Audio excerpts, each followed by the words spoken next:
Welcome to Midlife Women Entrepreneurs, where you'll find real stories, practical strategies, and the mindset shifts you need for entrepreneurship. If you've ever felt like midlife was too late to launch a business, write a book, or chase a dream, think again. I'm Lynette Turner, your host, and I'm bringing you inspiring conversations and practical tips to help nudge you forward and keep growing in midlife. So let's jump in. Well, I have Kim Rogne with me today. We met through the podcast. Welcome, Kim, to Midlife Women Entrepreneurs. Thank you, Lynette. I'm so I excited that we're finally here together. I know. So just a little FYI, I always do a pre-call, and it feels like it was months ago that we did this pre-call. But I'm excited to have you on the show today because I think you're going to bring a lot of really great value, a lot of self-reflection, and just some really great things. You've done an amazing pivot in your career, which I want you to share all of that. I'm going to hand the floor over to you. Give yourself a bit of a backstory, a little bit of an introduction, and then we're going to get right into it. Awesome. Thank you. Yes. So my name is Kim Rogne, and I am the owner and founder of For the Love of, which, by the way, I started at the age of young-ish 50. And we are a personal and professional development company. I am a keynote speaker. I am an author, as well as a certified high performance coach, where I do specialize in working with high performing women. We got our own bag of tricks going on.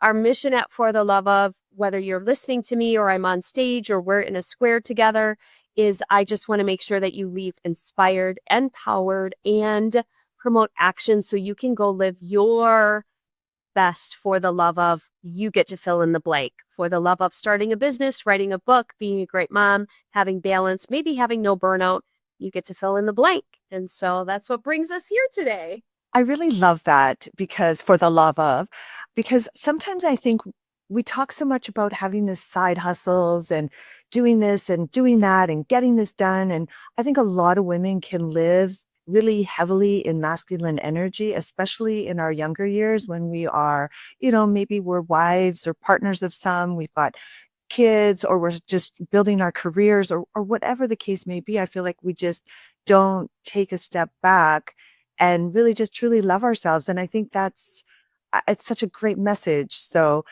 I mean, when I think about you and what you talked about on our pre-call, like you went from this real masculine career, you were a real estate CEO and you pivoted from that. So walk us through a little bit of that, Kim. Yeah, so I do come from the background of being in the real estate space for 25 years. The first 15 years I was in sales, so 100% commission, 100% in charge of whatever I put into it, I get out of it and make, no glass ceiling. And then the last 10 years, I was the CEO of multi-million-dollar brokerages.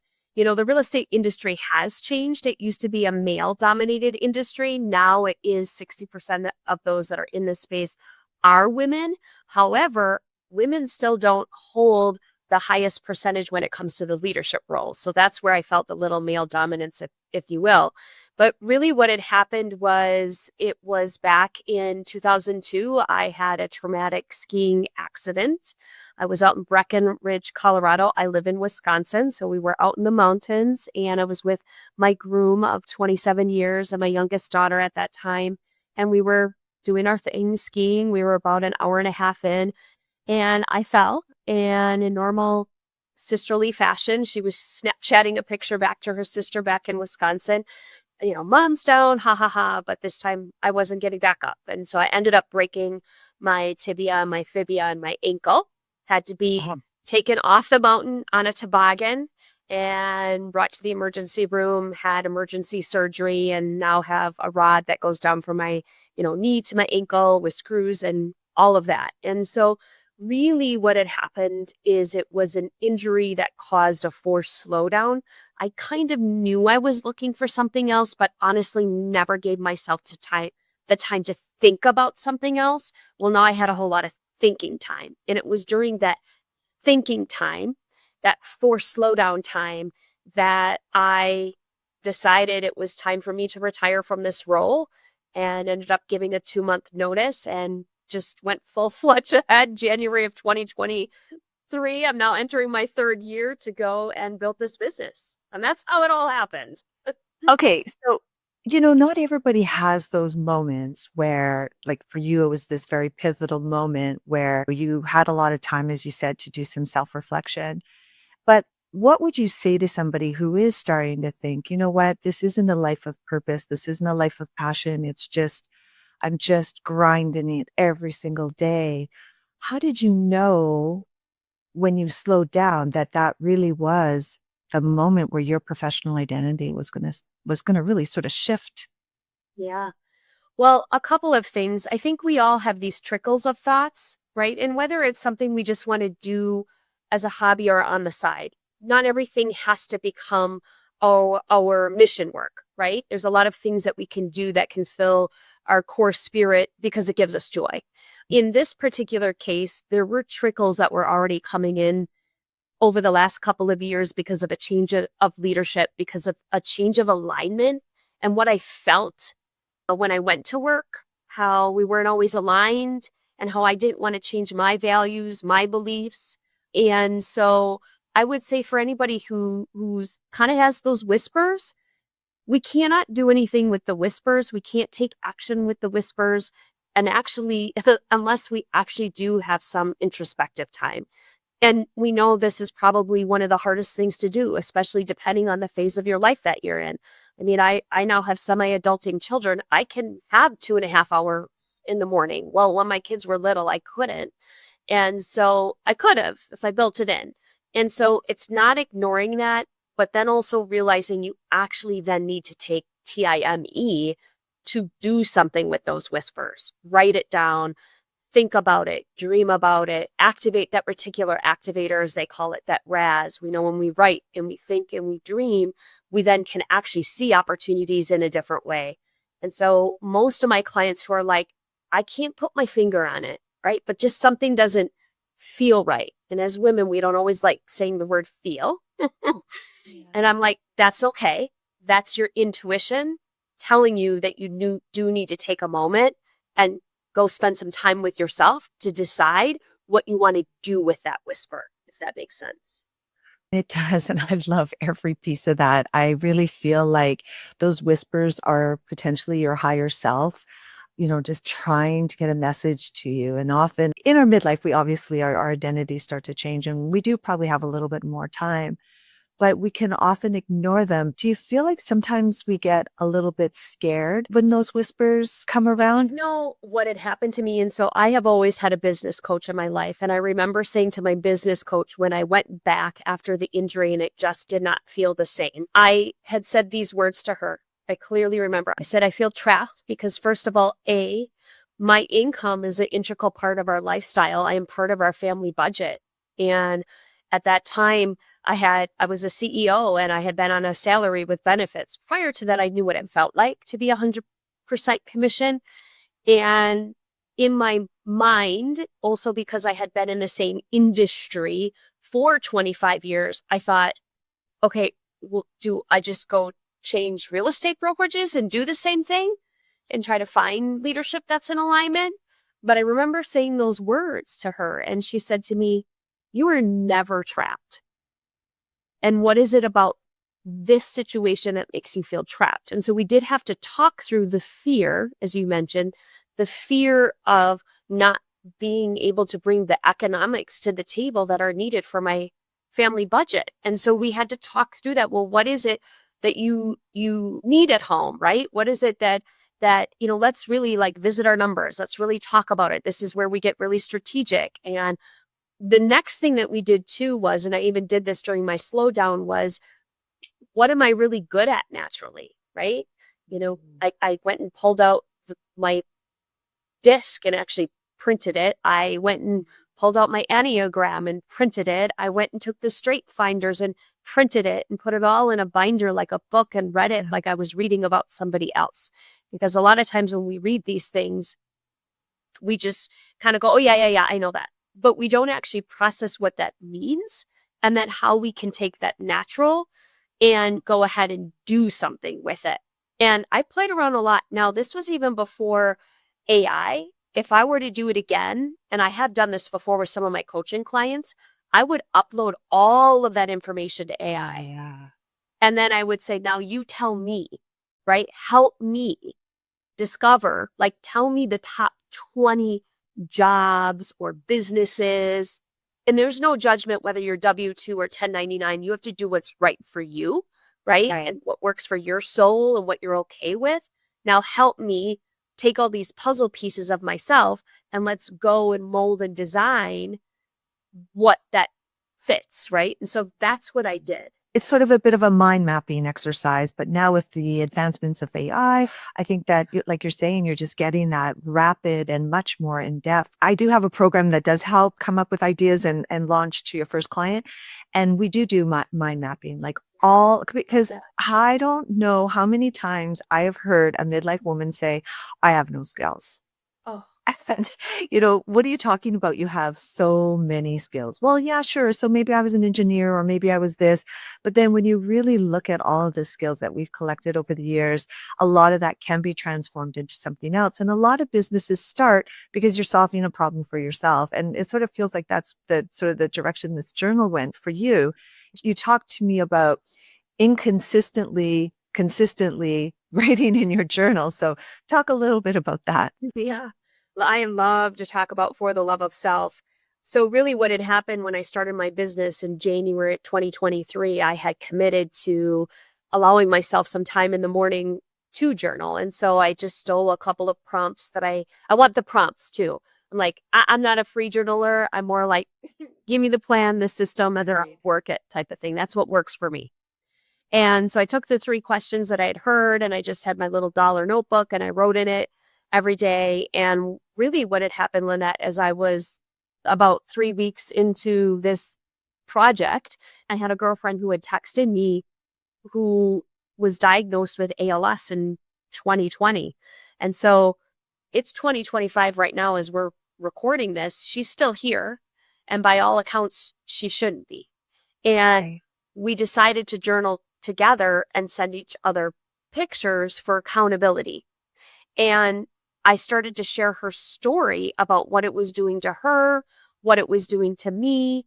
And then unsolicited, people would send me pictures of their journal entries because we do talk about accountability in so many areas of our life. Meet a buddy at the gym to work out, but we say that 80% of our success starts in our mind, but who's holding us accountable to it? And that would be the story I would share. And that's why For the Love of Self was born, because then I was like, wait a second. And people were saying like, you should put this in a journal. I'm like, I didn't plan that. And so, but I committed to listen, hear the whispers, right? And really go into the second half of my best life differently, right? And listen to opportunities. And so that's how my journal itself was actually born and what I speak about now and what I coach all my clients to.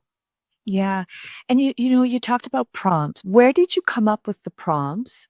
And what prompts were the most sort of impactful for you? Oh, that's so good. So the full journal in itself actually does have 3 parts to it. It has one part that is your weekly setup. We won't talk about that now. That's all very tactical about time blocking and a bunch of other things. The middle section is your daily mindset that has the prompts. And then the last section is about your slow down to speed up so that you can actually do some reflection. But if we talk about the daily prompts, the easy 6 ones, and you can write them down, and then I'm going to give you a link and you can download them for free and you can write Yeah. your own shiny notebook because yeah, it's hard to have notebooks at home that are empty. I know you do. Okay. So the first one today I will release. Sometimes we need to release something that maybe is from 10 years back, or maybe I will release comparing myself to others. I'll release trying to be the perfect coach. I'll release the 10 pounds that I gained over the weekend.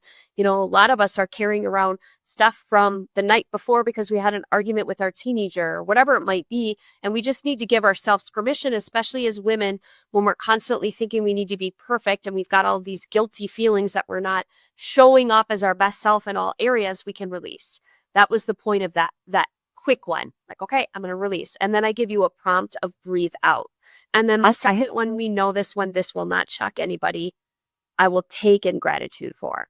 Just because we know when we take in gratitude, we know science has actually shown actually the brain feeling gratitude versus hate and actually molecularly changing the way that ice forms. There are all these studies about Wow. gratitude. So, and I put in there, take it in. right? And then I put in there, the prompt is breathe it in, right? Like, let's just take it in. And then because I'm not just about inspiration and empowerment, we also want to take action, because unless we actually take action, they might not happen. If somebody has figured out that, please let me know, because I would love to lay in the sand or underneath that tree all day and just have stuff happen just because I'm thinking about it. Just because So you've been prompted to, yeah, I have. Exactly. So the next one is my core focus, right? And you're writing that out. That's to set the intention. And then the last three are to set your heart and your actions and your spirit and all of that. And then today I get to set your mind, because we know when we say I get to versus I have to. Yeah, that's really good. Like, I love I that. do stop my clients all the time. Well, I have to, or I should. I'm like, Should. no. You get to. Okay, so that's just, I get to pick up the kids from the soccer game, whatever. And then our set our heart, I am, which you even mentioned, I am. I like to use the I am as either I am healing, I am bold, I am confident, as either a statement or sometimes a future statement. I am, right, running a multi-million-dollar business. And maybe we're not there yet, because we know that when we say to ourselves and we write out our future statements, we're also activating. I talk a lot about your RAS, your reticular activator. We're actually enlightening that, because then we know opportunities will show up without us realizing it. And then the last one is to set your actions. I will call my mom. I will make 10 follow-up calls. Maybe I'm in sales or whatever. And that's it. And it sounds like a lot, but it really, honestly, I've timed it. I've tested it. I tell people to test it. It is less than 5 minutes. To fill all those out. Okay, so let's do a recap. Today I will release, and then you give the action to breathe out. I will take in gratitude for, insert, and that in. My core focus is today I get to, which I really, really like, because I do know I feel like I'm in a little bit of should have mode. I am, and whatever it is, and I will, whatever it is. So yeah, no, those are really good. And those can be interpreted any way you really want to. It could be in the moment. It could be, you later. can skip one. There's no rules. Sometimes I don't need to release anything. I'm just in a really good place. I'm like, really? Do I have to dig up something? And I'm like, no, you don't. Just go to the next. Do you think the inconsistency of journaling does come because you don't have prompts? Yeah, I think, and I can only, I'm just going to explain from my experience. I would say I had Cindy and we were holding each other accountable and sending each other pictures. There was kind of a bigger reason to it. And then I'm not going to lie, it felt like another to do. So I would sit down and I would be like, boom, boom, boom, boom, boom, boom, right? In the beginning, I didn't have the breathe in, breathe out. We've made some changes along the way as we've discovered what has happened. And then all of a sudden, I was like, okay, this is not supposed to be another to do on your list. There's a reason behind science. But here's what it is, Lynette. On average, it takes 66 days to create a new habit. That's on average, right? Some take 325, some take 20.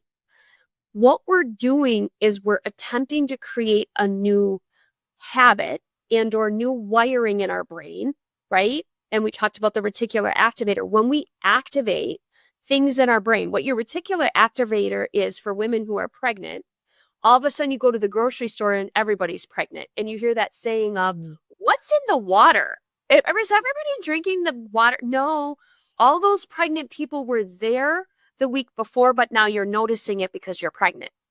And so imagine now you're writing out your I am statement and you decide to write out a future I am statement, right? I am the owner of a new restaurant that is making a difference in a low income area and helping, help them receive fresh food, right? Now what's happening is you lit that up in your brain, and all of a sudden you'll be somebody somewhere and somebody will make a mention of, oh, there's this vacant building over here that I'm going to be listing, and you're at dinner, and your RAS knows that because you wrote it out and you said it to yourself, you repeated it to yourself as you were writing, and all of a sudden your head flips over and you heard them talk about the building. Yeah. So, but it takes that long to create the habit, and you're retraining your brain to somewhat orchestrate what your life looks like and how you feel when you're in it. Right. Those whispers, like when you're talking there, I just thought, oh God, it's like people have said, put it out to the universe and then it just starts and then get on the path. As you say, you got to take action. But if you get on the path and you start moving it down that path, things do start to show up, but you've got to be in it so that your subconscious mind hears those whispers of that building or whatever it is that's available. Yeah, no, that's really good. And I love when you said you don't want your journaling to become a chore. You and I on our pre-call talked a lot about masculine, your career. Obviously, we talked about that just earlier on the podcast.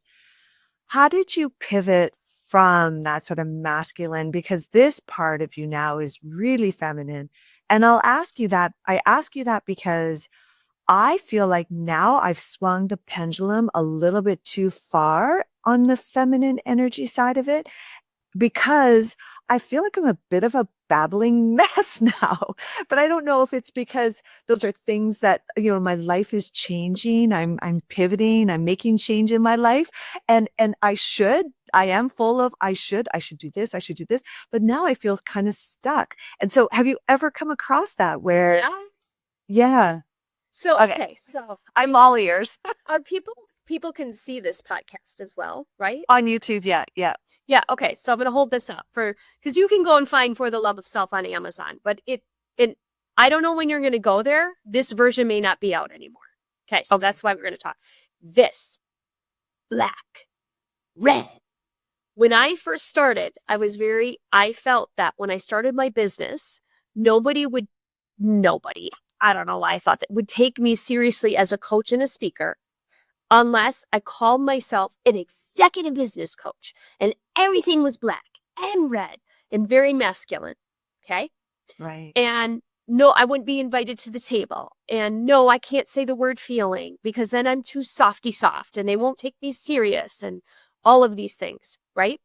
Yeah. Here's what started happening though, is whenever I would speak, I would attract, again, listening to the whispers, right? Or the what women would come up to me and they'd be like, thank you so much. And the majority of the people that I coached that I would attract in my world were women. When I shifted, it was because I was listening and not denying who I am. I'm like, why am I apologizing because I am a woman? That does not make me any less. I am not lesser than because I am a woman. But it took a journey. And this entire journal is completely being revamped as we speak. And it is going to be pretty because it's a journal. And I want you to want it on your coffee table. I want it to be aesthetic. It's going to be pretty. It's going to have flowers. And here's the other thing too. For me, I had to also come with terms that really truly coming from the mindset of abundance versus scarcity. And I was really scared and felt like I wouldn't have enough people that I could coach and speak to if I only chose women. And so it was also coming from the mindset of kind of thinking about business and marketing and embracing and listening. So I don't have an exact for you, Lynette, but here's the deal. When we talk about feeling, and some people think that that's very feminine, but if you follow Brendan Burchard at all, that's actually who I got certified as a high performance coach. He wrote the book, High Performance Habits. So he talks about love all the time. And oh, by the way, he coaches men and women. He coaches 4 billionaires. He coaches Olympians. And he said, if we're really speaking to high performers, which that's who listens to this podcast, anybody who's listening to grow and learn and become a greater, better human, you are a high performer. You don't want just an average life. The number one thing that he talks about with his clients and billionaires is feeling. Because we are walking around in this world doing. I have clients all the time that say to me, they don't have balance. And I'm like, but actually you do. And you don't realize that you do because when you're in it, you don't feel it.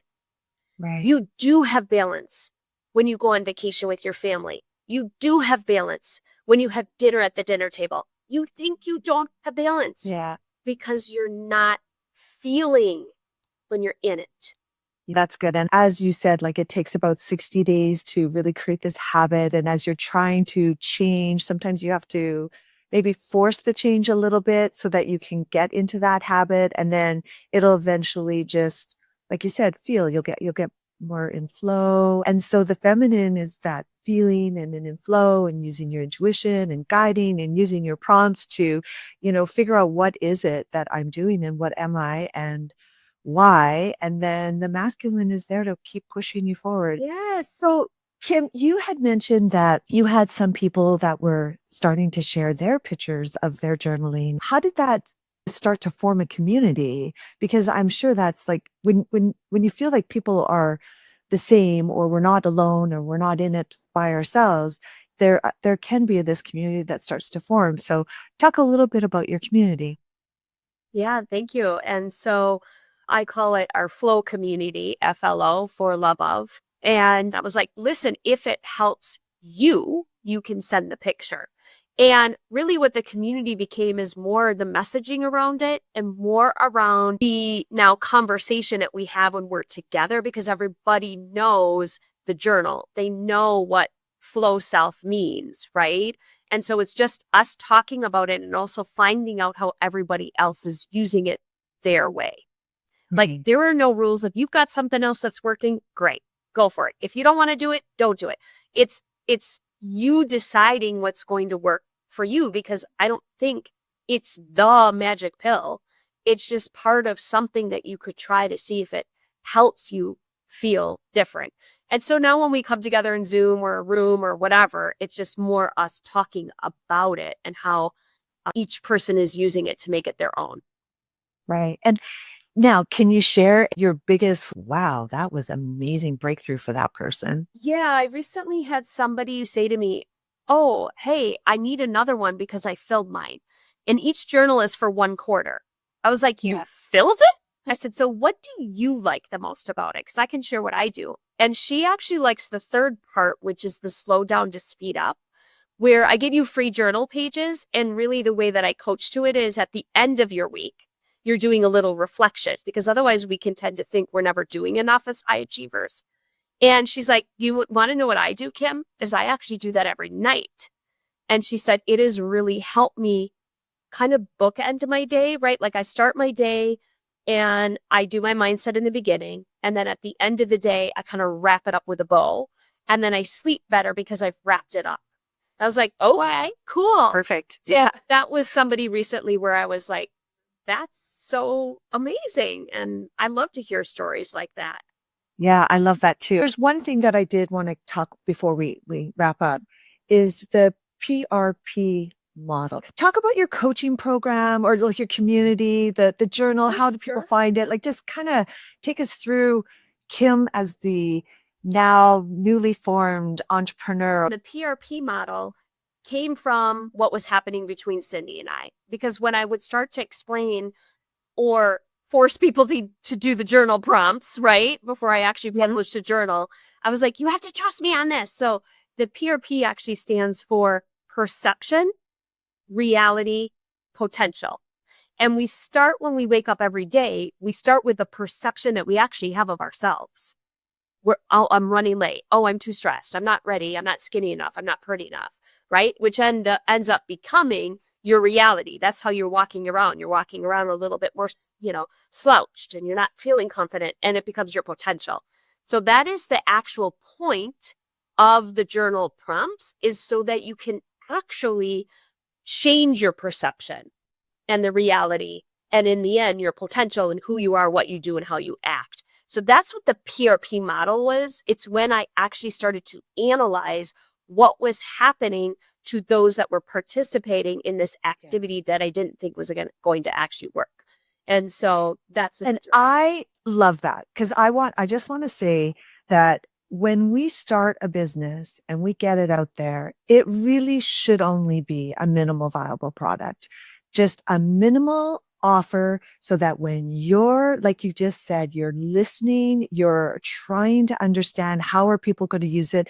Because if we try to get something fully baked out into the world, it is never going to be like that. It won't. It will change. It's 100% sure it will change. So get the minimal viable product out there, which is what you did. And I love that part of your story, how you've learned and you've refined and you're using now. It's still the same concept and the same flow, but we're going to put flowers in it because I like Perfect. Exactly. All right. So Kim, tell us, where can people find you? How can they join you? So first off, go get your free download at FLO, just for love of FLOself.com. You can get the journal. And then you'll probably be invited to a free workshop. I do monthly free workshops to teach you how to utilize the journal and all of that. Everything can be also found at kimrogne.com, KIMROGNE.com. You never know if I have other free things or whatever, right? Yes. And then obviously, if you're interested in bringing in a keynote speaker or trainer, sometimes I'm brought in to teach on Zoom certain concepts or whatever, or if you are looking for coaching. And so that's what I do. And then Instagram is my jam. I committed to it. And so you can also find me there where I'm still testing. I'm still trying. I'm trying to be funny. I'm also trying to be inspirational. Who knows? And you'll probably get to meet my dog, right? Exactly. I did notice that. It's because my fun 1-year-old and 23-year-old refused to be in anything with me. So. Exactly. It's kind of true. It's kind of true.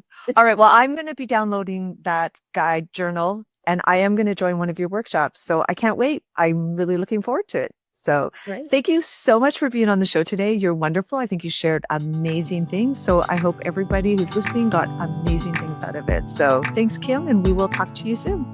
Thank you. Hey, it's Lynette. Thanks for listening today. Please like and subscribe. And if there's somebody out there that you think could benefit from the episode, give it a share. Midlife is your time, so go get it.